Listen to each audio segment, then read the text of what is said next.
අද මාර්තු මාසේ පළවෙනිදා. ඉතින් ඔයාලට කොහොමද කියන්නකෝ බලන්න. ඔන්න ඉතින් හැමදාමත් වගේම ගොඩක් ආදරෙන් පිළිගන්නවා මගේ YouTube channel එකට.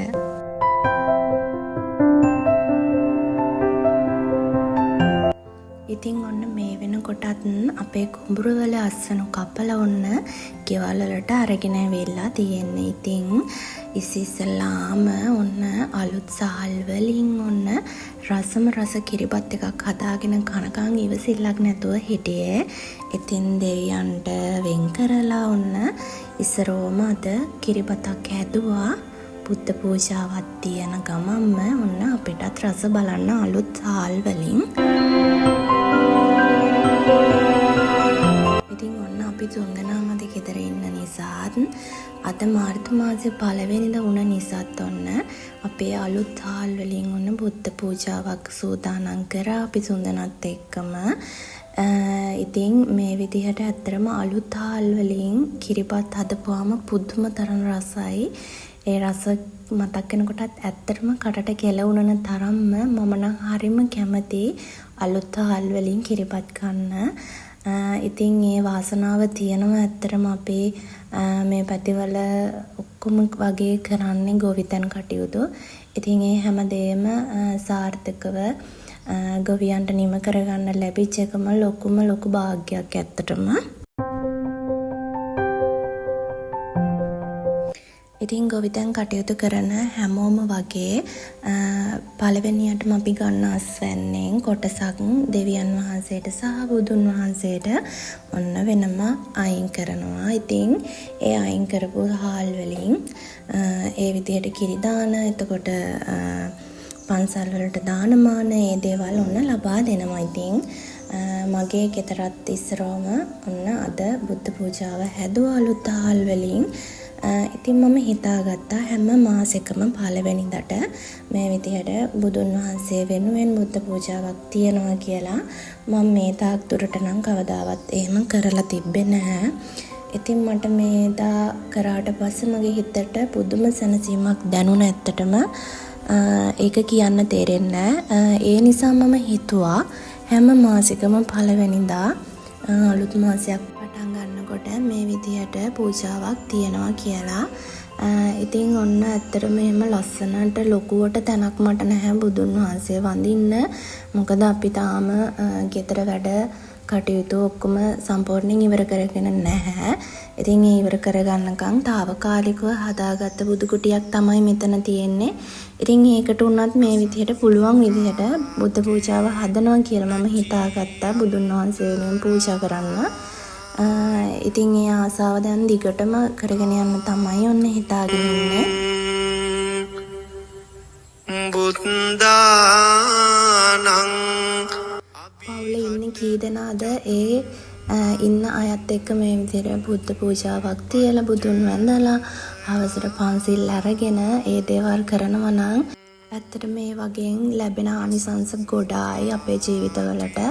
ඉතින් පුළුවන් තරම් මම නම් හවසට බුදුන් වඳිනකොට අප්පච්චි හිටියේ නැතත් චූටි පුතා අනිවාර්යෙන් එකතු කරගන්නවා බුදුන් වඳින්න. ඉතින් ඔන්න අද අප්පච්චි හිටපු හින්දා චූටි පුතායි එයාගේ අප්පච්චි ඔන්න අපි තුන්දෙනාම මේ විදිහට තමයි උදේවරුව ගත කරේ. You got me up and I keep bleeding, I keep රස කිරිබත් එක කෑවට පස්සේ ඔන්න දවල් වෙනකොට නම් බඩගින්නක් ආවා ඉන්නම බැරි වෙන්න තරම්. ඉතින් දැන් පුංචි බඩගිනි එනවා නින්දලා හිටලා. ඉතින් ඔන්න ඒ වගේ බඩගින්නක් ආවා මටත්. ඉතින් ඒ හින්දා ඉක්මනටම ඔන්න දවල්ට කෑම එකත් හදාගත්තා. මට අද අප්පච්චි ඉස්සෝ ටිකක් ගෙනත් දුන්න ඔන්න හදාගන්න කියලා. ඉතින් යාත් උදව් කරා. අපි දෙන්නගේ උදව්වෙන් ඔන්න දවල් කෑම මෙන්න මේ විදිහට තමයි අද සූදානම් වුණේ. ඉතින් පෝෂදායි විදිහට මම ආහාර මේ දවස්වල ලබා ගන්නවා. ඉතින් ඒ නිසා කුසේ වැඩෙන ජූරි පැටියා වෙනුවෙන් ඔන්න අවධානය ගොඩාක් මේ දවස්වල එයා වෙනුවෙන් තමයි වැඩිපුර පෝෂදායි ආහාර කොටස් මම ලබා ගන්නේ. ඉතින් ඔන්න දවල් ආහාරත් අරගෙන අපි චුට්ටක් විවේකත් අරගෙන තිබ්බ පුංචි පුංචි වැඩ වගේක් වත්තේ කරන්න. මොකද එක දිගට මාස 3ක් විතර ඔන්න අපිට වැස්ස තිබුණනේ.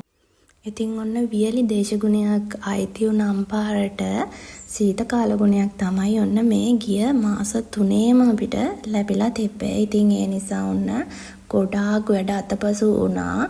ඒ වගේම තමයි අපේ වත්ත සුද්ධ කරගන්න ඔන්න අපිට වෙලාවක් තිබ්බෙත් නැහැ. ඉතින් දැන් නම් හොඳට පායනවා.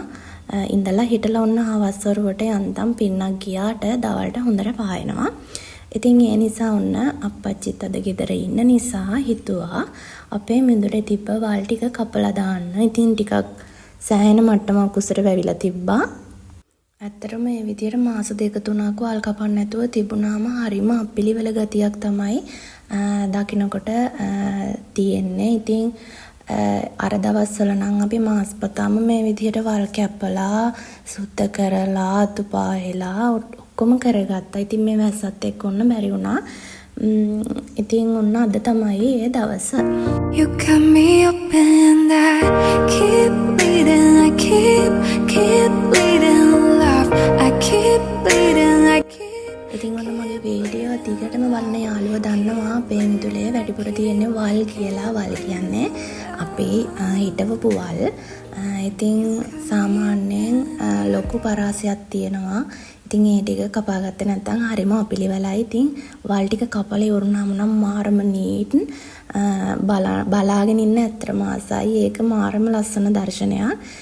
ඉතින් ඒ කපපු දවසට පහවදා තමයි මේක ගොඩක්ම ලස්සන මේ විදියට අතු ගාලා ඉවර වුණාම. You got me up and I keep bleeding. ඉතින් මේ විදියට හැමදාම මම අතු ගන්නකොට ස්ලිපර්ස් දෙකක් නම් පාවිච්චි කරන්නේ නැහැ. මොකද ඇත්තටම මම හරිම කැමතියි මේ තනකොළ මගේ කකුල් දෙකට පෑගෙනවට. ඉතින් ඒක ඇත්තටම සෞඛ්‍යයටත් හොඳයි කියලා මම අහලා තියෙනවා. ඒ වගේම මේ ගර්භණී කාලේ අපි නිතරම මේ විදියට ඇවිදිනවා නම් හොඳයි කියලාත් මම අහලා තියෙනවා. ඉතින් ඒ නිසා ඔන්න මම මගේ මිදුලේ වැඩක් කරනවා නම් කවදාවත් මම ස්ලිපර්ස් භාවිතා කරන්නේ නැහැ. මොකද ඒක කකුල් ටිකට පෑගෙනකොට ඇත්තටම මනසට වගේ මේක මාර විදියට සනීපයක් දැනෙනවා. ඉතින් ඒක විඳලා තියන අය දන්නවා ඒක කොච්චර හොඳද කියලා. ඉතින් ඒ නිසා ඔන්න මං වැඩ ටික කරගන්නේ මේ විදිහට තමයි. You got me up and I keep bleeding, I keep bleeding love, I keep bleeding, I keep bleeding love, keep bleeding, I keep bleeding love. You got me up and I. ඉතින් චූටි පැටියෙක් කුසේ තියාගෙන ඉන්න අම්මා කෙනෙක් කැම බීම වලින් ගොඩාක් පරිස්සම් වෙන්න ඕනි කියලා අහලා තියෙනවානේ. ඉතින් පුළුවන් තරම් ස්වභාවික දේවල් ස්වභාවික විදියට ගන්න පුළුවන් නම් ඒක ඇත්තටම සෞඛ්‍ය ආරක්ෂිතයි. ඉතින් ඒ නිසා පුළුවන් තරම් ඔන්න අපේ ගෙදරින්ම හොයාගන්න පුළුවන් එළවලු පළතුරු වසවිස වලින් තොර දේවල් ඔන්න කැමට ගන්න කියලා ඔන්න හරි ආදරෙන් ඉල්ලනවා. ඉතින් මම මේවා කියන්න ඕනේ නෑනේ. ගොඩක් දෙනෙක් ඒ ගැන දැනුවත්.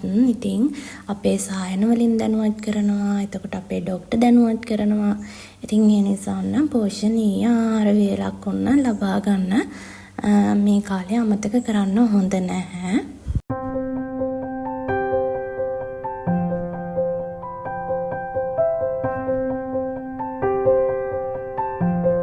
ඉතින් ඔන්න මේ තියෙන්නේත් අපේ ගෙදරම ගහකින් කඩාගත්ත අඹ ගෙඩියක්. ඉතින් ඔන්න ගහේ මිදලා තිබ්බ නිසා ඔන්න කන්න කියලා කැපුවේ. ඉතින් ඔන්න ගානට වැයලා තිබ්බා.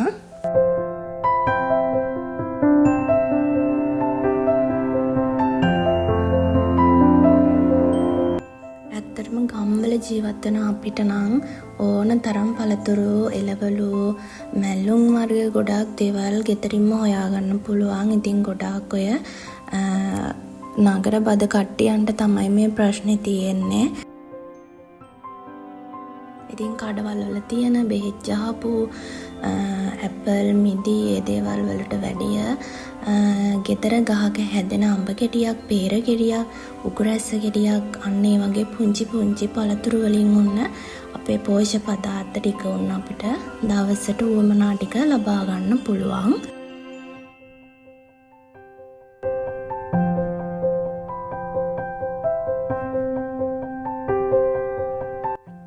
ඉතින් ඔන්න දන්නෙම නැතුව හවස් වෙලා. ඉතින් අද දවසේ වීඩියෝ එක මෙතනින් ඔන්න නවත්තනවා. තවත් දවසක ලස්සන අලුත් වීඩියෝ එකක් අරගෙන එනකන් හැමදාමත් වගේම ගොඩක් ආදරෙන් සතුටින් පරිස්සමෙන් ඉන්න ඕන.